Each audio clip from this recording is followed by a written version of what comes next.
রুমেলিস ব্লগে আপনাদের স্বাগত।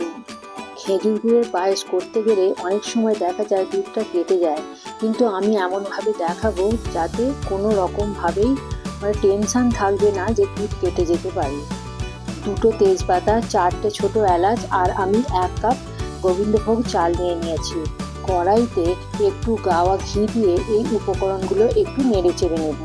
তারপর আমি বয়েল করে রাখা 2 লিটার দুধ এর মধ্যে দিয়ে দেব।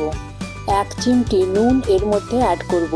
50% বয়েল হয়ে যাওয়ার পর আমি একটা বাটিতে 3 থেকে 4 চামচ মিল্ক পাউডার ঈষৎ উষ্ণ দুধে গুলে নিয়ে এটাও অ্যাড করে দেব।